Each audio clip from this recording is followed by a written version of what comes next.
Bisa proyek pemindahan ibu kota disebut membutuhkan anggaran hingga 500 triliun rupiah.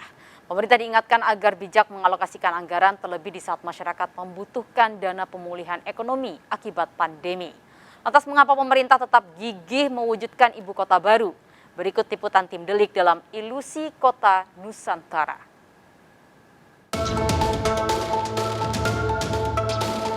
Persoalan lain yang juga menjadi sorotan terkait pemindahan ibu kota negara atau IKN Nusantara ke Penajam Pasir Utara, Kalimantan Timur juga menyangkut pembiayaan. Diketahui Indonesia saat ini tengah menghadapi kondisi perekonomian yang porak-poranda akibat pandemi yang berkepanjangan. Meski saat ini ekonomi mulai pulih, namun pembangunan IKN dikhawatirkan akan semakin memperberat beban keuangan negara. Terlebih, pemerintah telah mengesahkan skema pembiayaan ibu kota negara, salah satunya diambil dari APBN.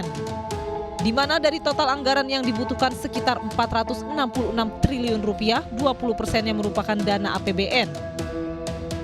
Beban KPN kan berarti beban ke rakyat, ya kan? Beban ke rakyat itu arti beban pajak, beban hutang, beban hibah. Yang terjadi adalah makin mengangaknya luka keadilan. Kan artinya 20% itu tidak efektif. Selain APBN, pembangunan IKN juga menggunakan skema pembiayaan melalui investasi langsung dari BUMN maupun swasta, domestik ataupun asing.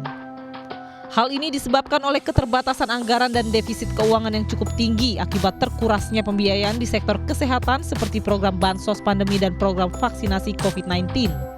Sayangnya salah satu calon investor yakni SoftBank menyatakan mundur dari proyek IKN. Padahal pada 2020 SoftBank akan berinvestasi sebesar 1,4 triliun rupiah untuk pembangunan IKN. Pembatalan tersebut didasarkan pada pertimbangan atas penghitungan keuntungan dan kerugian yang akan didapat dari investasi tersebut.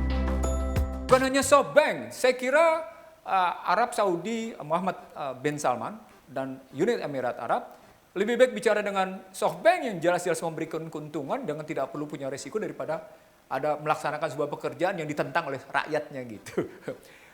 Bisnis menghitungkan resiko, sayang. Ketika mereka melihat risikonya tinggi, mereka nggak mau masuk ke wilayah risiko yang tinggi. Selain itu, pengesahan RUU IKN hanya dilakukan dalam 43 hari. Proses yang seolah dikebut ini pun menimbulkan pertanyaan.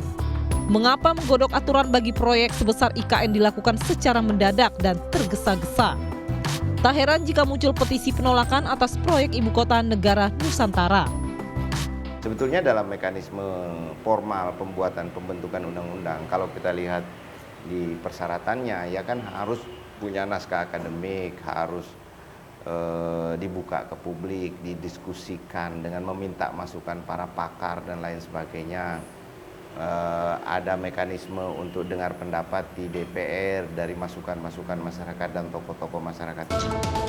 Menjawab tudingan tidak adanya partisipasi masyarakat dalam pembentukan RUU IKN, anggota Pansus Undang-Undang IKN Guspardi Gaus menegaskan Pansus telah memperpanjang rapat dengar pendapat dengan sejumlah pihak sebagai langkah mengakomodir aspirasi masyarakat. Pada awalnya, rancangan agenda tentang RDPU, rapat umum dengar pendapat dengan tokoh-tokoh akademisi. Tadinya kita hanya mengalokasikan 3 hari. Tetapi berdasarkan masukan dan saran dari Pansus perlu diperpanjang menjadi 5 hari. Itu bahagian daripada mengakomodir kritikan dari elemen masyarakat yang menyatakan bahwa keterlibatan masyarakat kurang mendapatkan tempat. Pembangunan ibu kota negara Nusantara tentu akan menjadi hal yang membanggakan bagi bangsa dan rakyat Indonesia. Namun tentunya jika proyek IKN ini memang benar-benar mencerminkan keinginan seluruh rakyat Indonesia.